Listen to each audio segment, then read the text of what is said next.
Does Vinnie play? Oh, Vinnie does play a 1-1 Bibarel line, so actually that is rubbish. I don't want a 1-1. I don't want my only Bibarel in the prizes. My only one of my 1-1. And, you know, we just talked about the meta game. We said yesterday lots of Giratina in Lost Box and Arceus form. And, of course, we saw Arceus yesterday as well. And here we are again, both these decks right at the top and these 7-1-1 players we were talking about. Ross, how do you think this game's going to run down? Do you think Giratina's going to have a good time here? I honestly don't know at this stage. We've got so many good decks with so many variable matchups. Everything is just kind of, it's all running into each other. I mean, I feel pretty confident that we're going to see a win for Giratina here, but we've been talking quite a lot about that question of what is the best way to play Giratina? Is it with that Lost Box or is it with Arceus? This is at least a good way to look. So we do see a Chorus's experiment from Nico. Starts with a Comfy that is absolutely the Pokemon you want. We get 2 cards in the Lost Zone right away from a Chorus's experiment. And worth pointing out, on Vinnie's turn, all we really saw was a bench and an attachment. Not a terrible turn one, but not necessarily the turn one you were looking for. And I think, is that the Espeon V sitting on his bench there? I can't really see the No, I believe it is the Espeon V, which is not really what you're looking for. Now, Nico does play 1 copy of Sableye, although we know that 1 Sableye is in the prizes, but that's not really what you want in this matchup. This is going to be a Giratina fight. Yeah, I imagine that the Espeon coming down there just for a little bit of protection, just in case that Arceus somehow goes down quite early. Vinnie just making sure he's got something to attach to soon. And Nico here going through his flower selection, setting up his bench, 2 Giratina down very similarly. He's got 2 attackers now to be able to utilize throughout the game. 4 in the Lost Zone already, and that spit innocently now for free. No energy cost. What an ability on that Cramorant. I love it. You get 4 cards in the Lost Zone. You don't have to pay for the attack. 110 damage for nothing is crazy good. And now, yeah, that Arceus, basically Pokemon V have 220. So when Cramorant hits a Pokemon V, you've got 1 turn to basically evolve it, or you are going to lose it. I do need to just, not correct myself, but add on to what I said a minute ago. That Sableye for Nico, there is a possibility of using Galarian Zigzagoon with a Scoop Up Net and then Sableye's attack to potentially KO 2 Comfy in one go, which would be a nice big swing, but these Giratina decks are not set up for that really aggressive Sableye play in the same way as, say, a Lost Box deck would be. Of course, I think Lost Box really utilises that Sableye, and the Giratina just using it as a nice little tech card there, obviously, when it gets up to 10. Looking over at Vinnie here, though, an Ultra Ball, finally being able to access his deck and go in.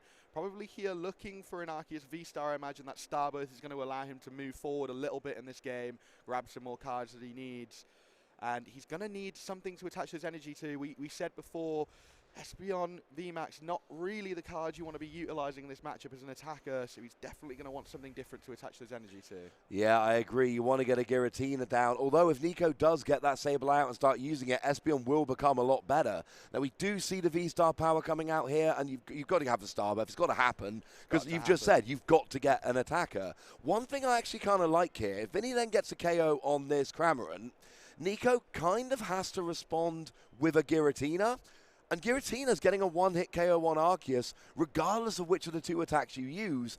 So there is a decent chance that Cramorant damage, as fun as it was, might end up being completely irrelevant. And if that is the case, then Vinnie taking the first prize, starting to build up a Giratina on the bench. This is turning into a decent turn for Vinnie. I just really don't like it when your Starburst, your V-Star power, is used to grab your attacking Pokemon. Yeah, I know. You sort of want to be able to pull out all the stars and the banners, don't you, with your Starburst? You want to grab these tech cards, maybe something to disrupt your opponent. But obviously, Vinnie had a bit of a slower start here. He's going to have to utilise some of those building blocks to get his board there. Touching back on what you said about the Cramorant, obviously, Lost Box, again, we've talked about a deck that can really utilise those early Cramorant attacks, trying to take those 1 prize knockouts. And I do agree with you that 110 damage now, maybe later on in the game, if this Arceus doesn't come down, becoming relevant. But for the minute, that Giratina is going to have to respond. Oh, yeah, absolutely. And I like this. Now, here we do come a Galarian Zigzagoon, going and dropping a damage counter. And a boss on that Giratina as well. This Arceus is going to be able to swing and knock that out. Vinnie in a huge swing of turns. We were just talking that it looked a bit slow. Obviously, his board's still not looking the best, having attached these to the Espeon. However, he goes 2 prizes up in this game. I love that. I love getting the KO on the Giratina. I love the 2 prizes. I said the 110 from Cramorant isn't terribly relevant, so Cramorant is not something you really want to go for. If anything, by not KOing the Cramorant, you're leaving a Pokemon that's not that useful on Nico's side of the board. And, you know, just that 10 damage in Galarian Zigzagoon, because the math gets really awkward because you're minusing 20 because of a double turbo energy, but then you're adding 30 because of the choice bout. You end up 10 short, drop that Galarian Zigzagoon. I love that play from Vinnie there. And that is one of the things that we love about Starbirth. You can just go and grab that boss's orders in Galarian Zigzagoon, and it's nice and easy. Is Vinnie going to end up paying for not grabbing a Giratina? Honestly, maybe. Maybe, as you know, we continue to say that Espeon maybe not the best attacker. However, it does do damage for energy on your opponent's side of the board as well as yourself. So it's going to be able to do a bit of damage there if he is forced. It's all of your opponent's Pokemon, not just yourself. They're active and yours. All of your opponent's Pokemon. So obviously, these Giratinas needing 3 energy to attack. So hopefully Espeon's able to do a few things if he is forced to attack with it. But that Chorus come into Nico's hand. Still looking through his hand. Not a lot going on here. He's got a lot of energy there. And the Thornton we see, which is a really cool tech card in this deck, allowing those basic Pokemon to switch with some in the discard, causing some pretty spicy situations. I love Thornton so much here. It's just a weird card that I wish saw more played than it did. As soon as I saw the card, I was like, there are so many fun situations you can use. It doesn't see as much use as I was expecting, but being able to switch a basic Pokemon in play with a basic Pokemon in your discard pile, it's weird. It's hard to surprise your opponent too much with Thornton because you have to have the card in your discard pile in order to switch into it, but you can still pull off some really fun plays. Some really fun plays indeed. Now, Nico going for that Greninja. He knows here that he needs to see some more cards this turn. As I said, he's got a lot of energy in his hand. The great activator of Greninja. He's going to use one of those energies now, I'm sure, to use that conceal card and get himself 2 more cards off the top of his deck. I think that's a good play. And I'm looking at Espeon VMAX, so I'm going to be honest with you here, Benji, right? 3 energy, 60 damage for each energy on your opponent's side of the board. That is attached to all of their Pokemon. Well, how many times yesterday did we see Giratina players play double Mirage Gate, so they had kind of 2 Giratina set up? We saw plenty of Giratina board states with 5 energy on the field. Well, 5 energy on the field is 300. That's a 1-hit KO. So, actually, you know, I could get on board with this. 4 energy is 240. With a choice bout and a Galarian Zigzagoon is 280. That is a 1-hit KO on a Giratina VSTAR. So I don't think Espeon VMAX is your favorite attacker. Let's be 100% clear about that. But could it end up being pretty good? Yeah. And if nothing else, it kind of, because Nico knows what Espeon does, it kind of says to Nico, go on, attach all your energy. And if the worst case scenario is Nico goes, ha, joke's on you, I'm not going to attach energy that I want to attach, that's not that bad a thing. No, of course, you're sort of trying to keep your opponent in a box, aren't you? Stopping them. Obviously, we see the Mirage Gate come down there, and Nico's gone straight against that, and he's gone, you know what, forget it, I'm going to attach them anyway. I want these energy on the board. I want to make sure that I'm able to attack 2 times with this Giratina, potentially being able to discard those energy off my side of the board. Those energy coming down really quick. So Espeon is becoming very activated right now. One going to that Comfey. We were talking about this yesterday. Sometimes Mirage Gate used to get the energy on the active just to get a retreat out of that. I love it. It's just Mirage Gate is one of those cards. There are certain cards, you know, I follow all the new cards as they're coming out because I'm obsessed with this kind of stuff. And there are some cards you look at and you're like, oh, they could be kind of fun.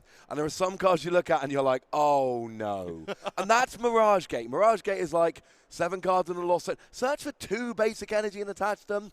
It is one of those cards that on first glance is just amazing. Now, we do see a nice play from Nico here, lost zoning 2 of those energy. So actually has ended the turn with, I think, a perfect amount of energy in play. There's only 2 there, so the punish from Espeon isn't huge, but you're still 1 energy away from being able to... And Vinnie scoops it up. Nothing else available to get that Espeon active. Nothing else to start off swinging. You can't punish that Giratina. One of those cards I didn't see a lot of love when it came out in Fusion Strike or Evolving Skies, but it came out in both. But it's still kind of, it's kind of come back because of things like Sableye and Star Requiem. So yeah, it's an excellent point there. So we do see Vinnie starting off. We do have ourselves an Arceus in the active, which is honestly kind of perfect. And if we started with a capture energy there? Because Yes, we we like have. capture energy. We do like capture energy. I think that we talk so much about how much Arceus wants an attachment turn one. Obviously, a double turbo, always great to get down, but capture energy, allowing you to get another basic Pokemon in your deck straight down, and then you just need a DCE the following turn with Arceus. One of the better energy attachments he can have. And there's a fun little thing going on here where both players have prized their Radiant Pokemon. Nico has prized a Radiant Greninja. Vinny has gone and prized the Radiant Gardevoir. So you're only allowed to play one Radiant Pokemon of any description in your deck. Some of them are incredibly powerful, some of them a bit less so. But we do see the same 3 or 4 popping up, let's be honest. But they are very good Pokemon, but you are limited to one Radiant Pokemon of any description in your deck. So seeing it in the prizes, not ideal, but I kind of like how fair it is that they've both prized it. Oh, and here we see with Vinny going, you know what? I really feel like I want a Giratina this game. Really want a Giratina, and again, we see Vinny getting the Espeon out. Maybe perhaps he's actually trying to utilize Espeon in this game. Obviously, last time it did just come down from his hand, but he's actually chosen to go and get it this time. So maybe wanting to utilize that Solar Revelation and stopping the Star Requiem from being able to take damage of his Pokemon. Or, as well as that, seeing that if Nico, as we discussed, attaches too many energy, you can punish that with a big attacker. I do like that. Espeon's ability prevents all effective attacks from your opponent's Pokemon done to your Pokemon that have energy attached. Makes it harder to protect those comfy because they rarely will have energy on. But it's really just good for stopping things like that Star Requiem. And damage is not an effect of an attack, but getting rid of energy, special conditions, instant KO, damage counters, all of these things will be stopped by Espeon. So we do have Comfy here, and it does seem like we've got a... Is that a Lost Vacuum coming down straight away? I think no, it's a quick ball getting rid of a Lost Vacuum. There we go. We do have a Roxanne in the Lost Zone because of Comfy. It's important to note he only plays one of those as well. Yep. So it means that the potential to use that perhaps late game to seal up sort of any sort of disruption is now gone. He's no longer able to access that. For those who don't know or are watching for the first time today, the Lost Zone, a new mechanic brought back from the past, however new to our Sword and Shield era, should I say. And once cards enter the Lost Zone, it is impossible currently to get them back out. Yeah, but we got a bunch of cards that rely on them. So you've got things like Sableye that can drop 12 damage counters for 1 energy if you got 10 cards in the Lost Zone. Mirage Gate, that item card we talked about, accelerating energy, if you have 7 cards in the Lost Zone. Now, Nico's gone and done what these players like to do. We've seen a Luminion hit the bench, gone straight for that Chorus's Experiment. You look at 5 cards, 3 of them go into your hand, 2 of them go into the Lost Zone. So you've got that combination of both draw and Lost Zoning, but we see the Battle VIP pass getting hit. That is wonderful. Do you think you might be happy about seeing that off the Chorus? I can't think of many better cards he would have liked to see then. But yeah, I think Battle VIP pass, one of the best cards. As usual, you can see turn 1, being able to get 2 basic Pokemon, put them straight on your bench, pretty much for free. No discards involved with that. Only turn 1 though. Yeah, it's so good. We talked about this yesterday. Just one of those things where it was a card when everyone went, well, the downside's too big. And then we all tested a bit and we were like, yeah, that downside is not too big. This card is fully broken. And there isn't an element here, getting rid of that Roxanne for Nico. I'm thinking, I'm 1 game up. I like my deck. It's a best of 3. I can choose to be a little more aggressive here than maybe I would otherwise be because I've got that cushion of having won game 1. Plus, we know that Arceus Giratina is a deck that, if it has a good start, is a very good deck. But if it doesn't have a good start, the recovery potential, I mean, right round 1 with Philip Ombach, who was on stream, Philip told us straight away, like, yeah, this deck does not come back. This deck has good starts, and that is what we're aiming for. So if Nico can kind of jump ahead a little bit in this game, we saw in the last game, Vinny went down a little bit and went, yeah. Because Vinny's not playing Mirage Gate. There's no big explosive turns halfway through. Nico can have those big explosive turns. Vinny is going for consistency and setup with that Arceus. They are very, even though they're generally Giratina decks, they are very different builds. And if I'm Nico and I've won game 1, I am fine being aggressive. But stop me if you've heard this one before. Turn 1, 4 cards in the Lost Zone. Cramorant for 110. Yeah, we were just talking about explosive turns, and I think that's almost as good as it gets, Nico. They're 4 in the Lost Zone already on his first turn. We know that those Chorus are going to add another 2, so Mirage Gate very, very possible on his following turn. And again, that spit innocently for free. 110 on that Arceus again. It's looking pretty similar to the last game. And a Marnie coming out from Vinny here, maybe trying to slow down Nico, but also really hoping to get some more cards. An energy for that Arceus VSTAR, so he doesn't have to Starburst for it this time would be nice. Doesn't look like he gets that, and he flips his V-Star counter straight into deck, any 2 cards he wants. It's really good. I'm just looking at the board here, and I know Vinnie obviously didn't have the combination of cards, but I wanted Vinnie to do what Vinnie did last game. Last game, Vinnie used the boss's orders, grabbed up the Giratina, went and got a KO. Unable to do that this game, and Nico only has 1 Giratina on the field. That would have been absolutely huge. If anybody's wondering, there is 0 chance that was going to happen, because you may notice Vinnie's only Galarian Zigzagoon is in his prizes. I think Vinnie would have loved to repeat that play. It would have been so much better this game than it was last game. However, we see the lovely Hisuian Heavy Ball making your dreams come to life, potentially. Maybe the Zigzagoon, but maybe also the Gardevoir. He knows that the Gardevoir can sort of put the Giratina out of range. There we go. 280 is perfect maths into an Arceus. We can see in Vinnie's list no big charm or anything like that to sort of bump that HP up to 310. So the Guardi is only protector here, taking that Arceus to 300 HP, 20 away from the big Giratina. Lost impact attack. Yeah, I love that. If you've got a Pokemon that is exactly KOing you, as Giratina is for pretty much all the good V-Stars at the moment, having something that reduces damage by 20 is sneaky, absolutely huge, because it just means that your opponent is whiffing key KOs. It forces them to either have a choice belt or to use Sableye to drop damage counters, and that could be where Espeon comes in here, but now this Cramorant damage becomes very important, because Cramorant will mean that Giratina will get the KO here, whereas an undamaged Arceus would be saved by the Gardevoir. Yeah. So we do see Nico here just having a little bit of a look at the card, familiarizing himself with Espeon VMAX. And this isn't because Nico doesn't know the card, it's because it's a card you don't see very much. You're in day 2 and you're going, let's just double check I'm remembering it right.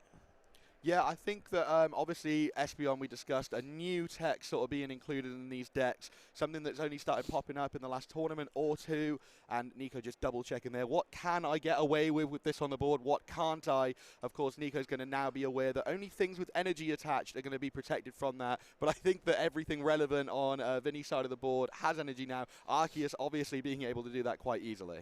Yeah, unfortunately so. So here we go with a Battle VIP pass going into the Lost Zone. It's phenomenal turn 1. After turn 1, you love seeing it off the comfy because it is just easy Lost Zone fodder. Here we've got Snorlax and Chorus's Experiment. You imagine it's going to be the Chorus's Experiment unless he's already got one in hand. Yeah, there's no supporter in hand there.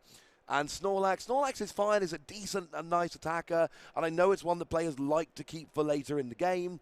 But you're trying to build up your Lost Zone to 10, really. That is the key number. So being able to use Chorus's Experiment, getting another 2 cards in the Lost Zone, plus you don't have a supporter anyway, yeah. I would have gone for the Chorus's Experiment. There is an argument for Snorlax, but that's what I would have done. Yeah, I think the argument there was just pretty simple in the fact of Nico, whether he wants to utilize sort of being aggressive now, as you say, trying to get up to that 7, trying to get up to that 10 in the Lost Zone as quickly as possible, using Chorus and drawing, I think is the safer play going through that. Or does he want to go for the Snorlax? He's got an attacker to try and take the KO on that Arceus, maybe further down the line or anything like that. But he's going to go for the safer play here. Just Chorus, get those things in the Lost Zone. Now up to 8, meaning the Mirage Gate is online. All he needs now is a Giratina V-Star, Mirage Gate, attach, switch. I think he can get it. That's all he needs. All he just needs. that. I think he can get it. If he gets these 24 cards, he has got this. I think that these decks, these Lost Zone, these Chorus, it's sort of not exactly cherry picks like those Enteleon decks we've seen so far, but it gives you a lot of freedom over what cards you are putting in your hand and what you're getting rid of. And of course, we see the Mirage Gate come down already. One part of the combo, I'm just hope I'm proved right here. Oh, no. I mean, as much as I mock, you're absolutely right. It sounds like a lot. You need your Mirage Gate. You need your other energy. You need your V-Star. You need your Switch. But the thing is, this deck is built around the Comfy engine, and that means 2 things. Firstly, you're constantly flower selecting with Comfy, getting extra cards a lot faster than a lot of decks do. It also means your deck is built for switching. Oh, we're just 1 switch away. We see a Comfy hit the field. There's an air balloon. And the whole combo. Yeah, and that is... I think that's a really nice example for players at home, especially players that are unfamiliar with these kind of decks. It was a multi-card combo, and it was pretty casual in the end for Nico, and crucially now has 10 cards in the Lost Zone. Pretty cash indeed. Now, one really interesting thing to note, Ross, is that Nico, yes, taking a knockout on the Arceus, so he's going to be really happy with that, but not able to get down another Giratina that turn. So no secondary attacker, and we know that on Vinnie's side of the board, he is able to also one-shot Nico's Giratina, a Clash of Titans here, really swing for swing. So if Vinnie is able to knock out this Giratina, Nico's going to find himself scrambling to try and find his next answer for that. Yeah, I've said about these explosive turns, but you cannot have an explosive turn of an evolution Pokemon if you don't have the basic down. I feel like I'm back in 2012 with Mewtwo EX, just the same big Pokemon KOing itself back and forth. This time it's Giratina VSTAR, and yeah, I mean, you've absolutely nailed the point on that one, Benji, because we don't have a backup Giratina on Nico's side of the board. Sableye is on board now, dropping 12 damage counters, but only to Gardevoir. Only to Gardevoir. Those energy coming down in really key places. Vinnie placing them very well. He's only put the one on the Espeon for now, knowing that it's just protected itself a little bit. That Giratina definitely going to have some on it at the end of this turn. Even if attacking, only needed to discard 2 energy, so 1 should be left. So it's going to be a situation for Nico where maybe even that Snorlax now, that he could just drop and attach his energy to, is now in the loss zone. He doesn't have that option to him anymore. It's going to be really interesting to see what he comes up with to be able to attack next turn. I mean, Cramorant. He's basically only got Cramorant. This would have been this would have been a great turn for Snorlax. This would be Snorlax's time to shine. Snorlax ain't home right now. So we do see Giratina's going to be coming in here, getting the KO on Giratina. And this is good for Vinnie. Do bear in mind, an important side note here, Vinnie doesn't play Mirage Gate, so you're not going to get those big explosive turns. And Vinnie's got 2 cards in the lost zone, not 7. Not 10, so Star Requiem's not going to be there. I'm not sure Vinnie can really stream Giratina KOs right now. Doesn't have the energy. No, definitely. I think both players have sort of come to a roadblock here. Nico trying to find the answer to that, try and find an attacker to get through. I'm sure he will come up with something. That Ordinary Rod is a good start, getting that Giratina V back in the deck at the very least. He knows that Vinnie may have a turn here out. He's not going to turn up to work on time. That Giratina not going to be able to attack next turn, needing another Psychic Energy and a Colorless Energy, not possible with a DTE. That Espeon, it is possible for a DTE to be attached to it for it to attack, but not doing very much damage. No energy on Nico's side of the board at the minute. No, if Nico attaches 1 energy, Espeon will be doing a whopping 40 damage because of that double turbo energy. It's a good card. It's 2 colorless energy. It's wonderful, but it reduces damage that you do by 20. There's a lot of the big cards in the Pokemon TCG have a downside along those lines. We've seen it with Mirage Gate. We've seen it with double turbo energy. It's basically making you make those decisions. Speaking of decisions, we've got a Chorus's Experiment coming down here, and we are losing a Scoop Up Net and an Energy, but we're getting a Giratina, a Galarian Zigzagoon, and a Mirage Gate. So, actually, you know what? Probably all right. I think Nico's going to be really pleased for seeing that Giratina, obviously. I don't know if that, the odds were quite high, the second one being shuffled back into the deck again. But one of the really important things to note here is he's pretty confident now that this turn, Vinnie's not going to be able to gust up that Giratina and take a knockout now. So he's got time. He can Mirage Gate. He's got a turn to attach and perhaps evolve into that V-Star. So we're going to come to a point where Nico is taking his chances, hoping that Vinnie doesn't have any of the answers on his board, anything he can drop in one turn to be able to take a knockout on that V, and he's just going to hope to bide his time and get back in on the following turn. That Mirage Gate drops 1 Water, 1 Psychic, shuffling up the deck now, 1 Chorus already used. Will we see another one? There are 13 cards in the lost zone now, more than he's ever going to need. And he's building a protective wall with his Lost Zone card. It's going like 2/3 of the way across the table. Like, you can't get my comfy. It's hiding behind the Lost Zone. I like this. The 160 Shred from the Giratina here. Shred, for those who don't know, an attack as old as time. Yeah. Different damages on it, but goes through all effects on your opponent's Pokemon. Used in the past to get through annoying cards such as Hooper and Miltank currently and things like that. Being able to get through those things that stop V Pokemon attacking. And of course now just doing the 160 damage, putting Vinnie's side of the board really under pressure. That Giratina not going to be able to survive another hit. No, unfortunately not. That Shred was really, really good, really timely. You don't really want to do that, though. You don't want to Shred for 160 and then leave your Giratina in the firing line to take a hit. Ideally, Giratina comes in for the big KOs. If you're poking away with little bits of damage, that's supposed to be things like Cramorant, things like Sableye. If you can drop 12 damage counters with Sableye, Shred will then still get a KO. but we know that the Sableye damage isn't unfortunately relevant here because of the Espeon, and that's actually become sneaky big, because that Espeon is stopping Nico getting a nice casual KO with Sableye next turn. And we know that Vinny's not really getting an attack off with this Giratina, not a relevant one this turn. So it may well end up going to the bench. Being able to drop 12 damage counters, getting a KO on the bench would be amazing. Espeon is putting in a shift. Yeah, I think Espeon definitely doing its job. It's got one big role in this deck, and it's definitely fulfilling that. This Giratina, see Nico's plan working out here. Obviously, as he said, not ideal to have to leave it up there in the active. However, he's hoping that Vinny can't get those answers. It doesn't look like he can at the minute. A bit of a roadblock in his hand. No other attackers, no other options. He's eyeing up the Marnie. Can I sort of disrupt this a little bit? Attaching the DTE anywhere. Eyeing up all his options. Yeah, as I said, the DTE before is the Espeon. He's going to be doing a bit of damage. Not a lot with that -20 as well. Vinny, not really a lot of answers here. No, you're doing kind of 160 as it stands at the moment. 3 times 60 minus 20. 160 it's fine. You're setting up for a nice 2-hit KO. One thing this will actually do that I like, and it really depends on whether it's actually going to last long enough on Vinny's turn, this will set up so that then Arceus can come and finish off and take the KO while accelerating energy to the Giratina. Now, there's all kind of gusting that could ruin this from Nico's side, but in theory here, you could get an attack with Espeon, KO of Arceus while accelerating energy to Giratina, and then bringing Giratina to really finish out the game. I don't know if Nico's going to let Vinny do this, but that is absolutely one option here, and it's an option I like quite a bit. Yeah, Vinny here attaching the choice belt to that Espeon, taking that up to a whole 190 damage. It's not going to be enough for a knockout here, but the one thing that we can say for absolutely certain is Nico currently, in his list, well I say currently, for the whole tournament and the rest of it, does not play any choice band. So he is not going to be able to take a knockout on this Espeon VMAX no matter what he does this turn. That Espeon's protected by its ability, so there's not going to be no Star Requiem this turn, and of course that 280 from the Lost Impact, not going to be enough either. So both players sort of going for the same play here, hoping to attack him with the best attacker possible, and really pray that their opponent can't get the return knockout. It's an interesting thing we've got going on with VMAXs in the format at the moment, which is they give up free prizes, which is more than VSTARs. When VSTARs came in to replace them, kind of. VMAX is still trickling in, but largely replaced by VSTARs. I've caught some flack for that in the past.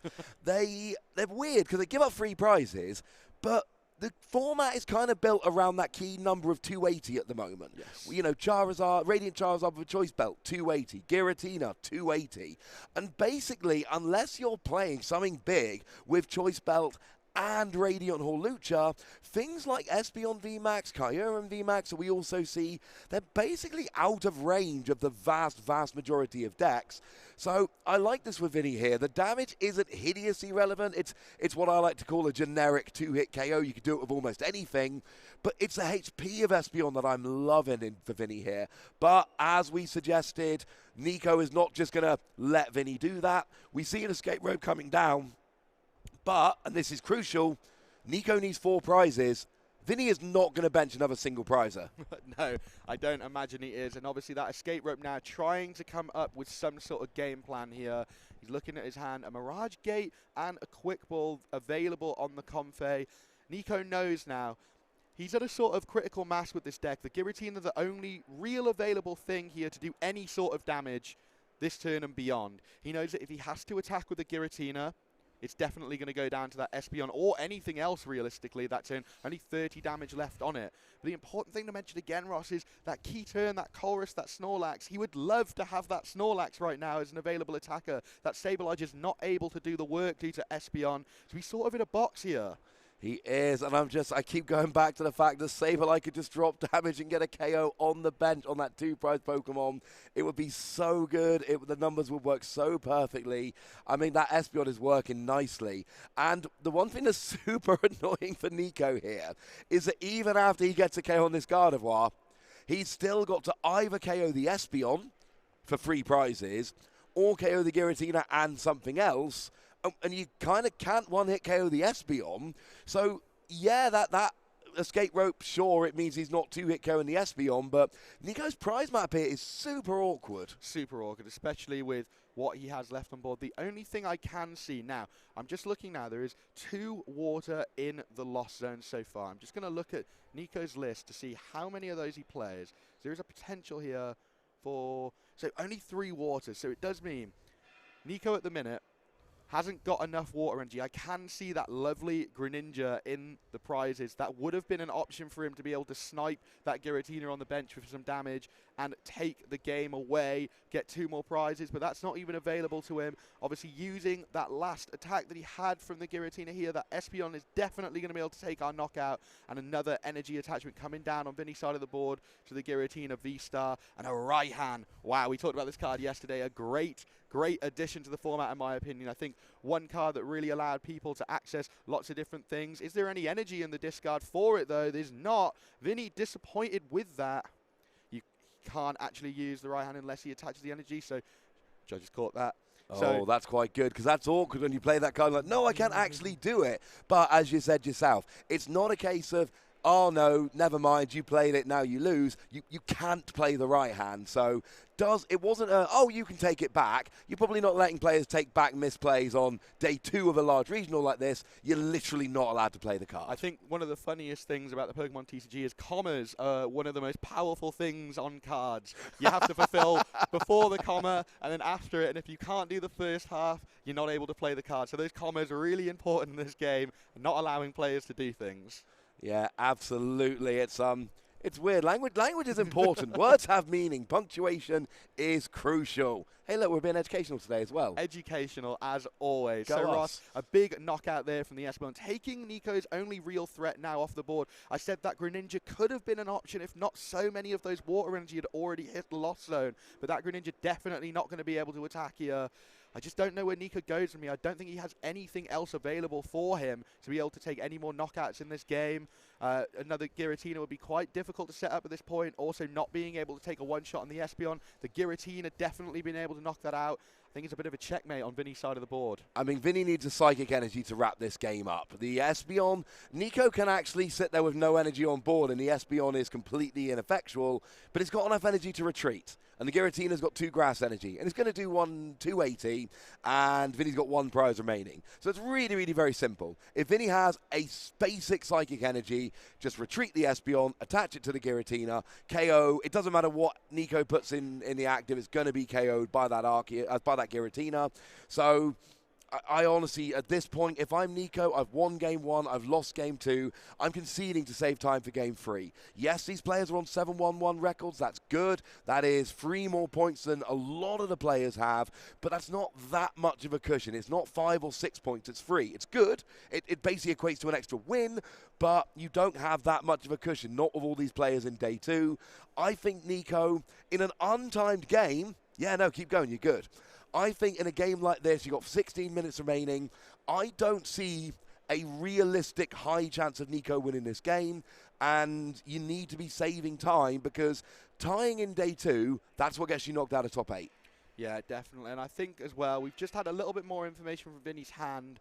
He has got the psychic energy in hand as well. So that is definitely going to be an option for him. If this Giratina comes into the active attacks, the Giratina will knock it out. The Comfey stays there, the Giratina will knock it out. It's the same ending to the same book here from the looks of things on Vinnie. Nico might have a trick up his sleeve. I'm not really sure what it could be now. The Cramorant not doing enough damage to Giratina. Only 100 damage counters on it at the minute. So I just don't see an answer this side of the board. No, unfortunately, I really don't. Yeah, sure, Giratina can do some damage. I mean, I suppose, right, Nico's... But the problem is, when Nico puts energy on, then that puts Espeon doing damage. But I suppose Espeon's not going to get a KO. So I think it really comes down to, can Vinnie get a basic psychic energy? And he's got at least this turn and the next turn to try and pull it off. I suppose there is a way that Vinnie completely... Yeah, there we go. And it comes down. The Espeon retreating into the Giratina and a knockout. Nico's plan of trying to build a wall there to try and get Vinnie to forget that he was on the other side of the field did not work. That Giratina, unfortunately, going down, and Vinnie takes game 2, chooses to do that. In his prizes, we see 1 Mirage Gate. The Roxanne in there again. There's going to be no potential for that disruption in the late game. And Vinnie's side of the board, an Arceus start. That Bibarel sneaking into the prizes again. That 1-1 line. How? 2 games out of 3. That's just mean. And 2 Psychic Energy as well could become relevant there. We know that Giratina has to loss zone the energy every time it attacks. So energy a key point in this game. We'll have to see how that one comes about. It absolutely will. We do see a turn 1 VIP pass from Nico here, which is very, very important. Again, it's a card that can only be used on your first turn of the game, but you search out any 2 basics, pop them straight on the bench. It's the perfect card to get on turn 1. And pretty much a garbage card to get any other time of the game.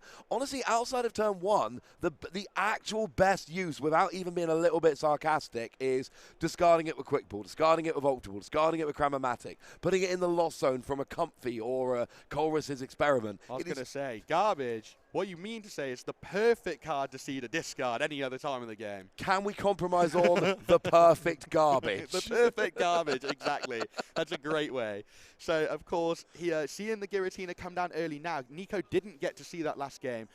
That Giratina not coming down early enough to put on that pressure. A difficult choice there. One of it, well, not choice. No, there's no choice to make that the same card. But a difficult thing to see, should I say, that Giratina VSTAR hitting the loss zone this early in the game. And Lumillion and a boss as well. Another difficult flower picking there. That is the one drawback of these comps. You don't get to pick what's on the top of your deck, unfortunately. Sometimes something nasty, sometimes something good. Yeah, and that is a big part of this Lost Zone deck, and it happens, unfortunately. I was speaking to the lovely Luke Burke yesterday, who was telling me they were not terribly happy because they used a Pokestop and had to discard both their Clara, used Palpad to put them both into their deck, then used Comfy and were presented with both their Clara and were forced to Lost Zone one of them. And they were not happy about this at all. And they were like, it's unbelievable. And I was like, no, you're playing Lost Box. That is perfectly believable. It's just not what you want to see. Oh, that's incredibly unlucky. And we see Nico's turn come to an end there, obviously, on his first turn, not able to play a supporter, so not likely to get more than 3, maybe 4 in the loss zone on his first turn, and of course, not able to attack. So that's Spit Innocently not coming out on Nico's first turn. And Vinnie starting off pretty much what he wants to see. The Hisuian Heavy Ball again very early in the game. That Arceus VSTAR jumping out of the prizes. Hisuian Heavy Ball going in. You can see it there in the top right.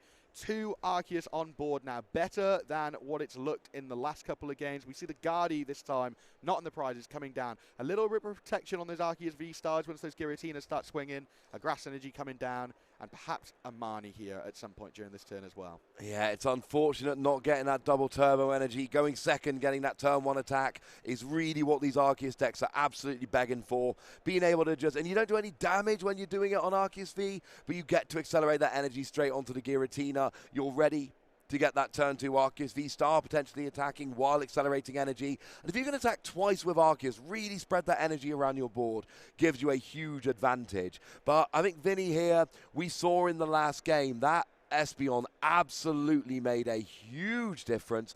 Now I want to say that's a Giratina. Yeah, the Giratina just got him, but I think Vinnie is going to be searching out an Espeon sooner rather than later. Sure, it did actually end up being a nice little attacker, but there were key points in that game where Nico could have taken advantage either of that Star Requiem or of the Sableye, and in both opportunities they were just completely taken off the board by Espeon. And if I'm Vinnie, I know, there we go. Down comes the Espeon. I want that. Yeah, I want it on the board.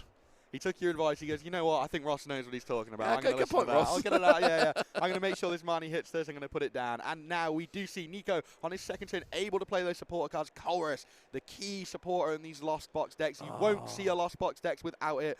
Draw the top 5 cards of your deck. Put 2 in the Lost Zone, 3 in your hand. And I can tell you one card that's definitely going to be going into the Lost Zone. It's that perfect garbage there. VIP pass. Yeah, it is. There's an interesting stadium in hand as well. We see the Temple of Sinnoh there, which of course is really, really useful for making those double turbo energies into single energies. Fun little side note, they also remove the 20 damage reduction. They just turn it into a single colorless energy, not a double, but you don't have the damage reduction either. It turns off that as well. But if that was worth it, you wouldn't be playing them. So, yeah, this is very, very good.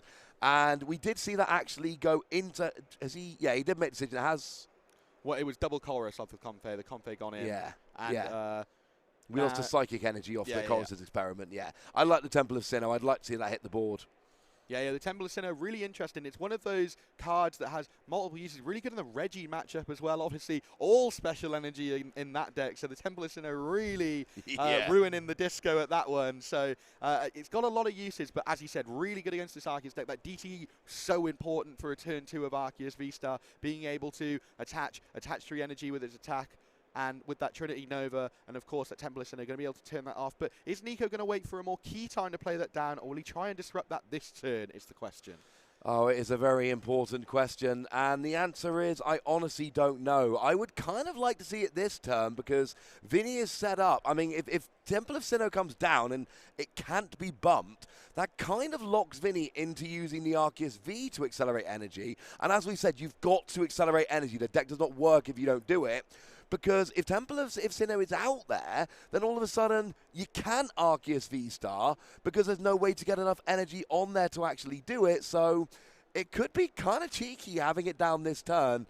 I like it, frankly. I like it a lot. Yeah, I fully agree with you there. You know, I couldn't be in more agreement, really. I think it's a really good time to design Disrupt. You know, we talked about Destruction a lot this weekend. Pass to the Peak, Marnie, Roxanne. Temple of Sinnoh, another way to try and slow this Arceus deck down. Now we see Nico going through the motions again with these comp phase. That Cramorant now live. There are 7 in the loss. Sony only needs 4 for that. But he's going to be looking for Mirage Gates. Not able to find them. Just a retreat. And 110 again. We've seen that all 3 games so far. That 110 damage from Spit Innocently on an Arceus V. And the Temple of Sinnoh coming down as well.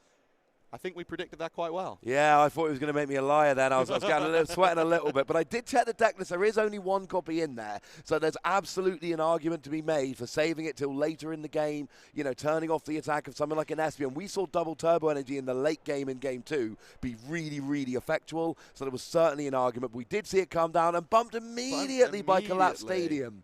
Immediately. Nico's not going to be happy with that. As he said, a one-off in his deck. He really wanted to get a lot of utilization out of that, but gone already. And the Collapse Stadium as well. These Lost Box decks like to fill their bench up quite often. Lots of different attackers. The Comphase coming down. Also room for a Greninja. That's now locked up to 4, and we know that Nico isn't able to play a counter stadium. Does has the Lost Vacuum to be able to get rid of that, which is going to help him towards 10 with Star Requiem as well. But that is now his only option to get rid of that Collapse Stadium. Yeah, it's not ideal, but it is the way it is. I personally like playing my own stadium and then something like a Pokestop and then immediately using it, then Lost Vacuuming it so my opponent doesn't get to use it. But that's for something like a Pokestop that you're using to help you. It's not a counter stadium like your Temple of Sinnoh where you're slowing down your opponent. Vinny here, we've got an Arceus, we've got a Giratina, we've got an Espeon, we've got that Gardevoir. It's interesting that Vinny has played that Collapse Stadium, given that that then means that Vinny can't bench a second Giratina. But we do see here, it looks like we're seeing a double turbo energy coming onto Arceus. So I don't think Vinny's got access to the V-Star. If he did, then you could have V-Starred the one on the bench, potentially attacked with that, KO in the Cramorant while getting the energy.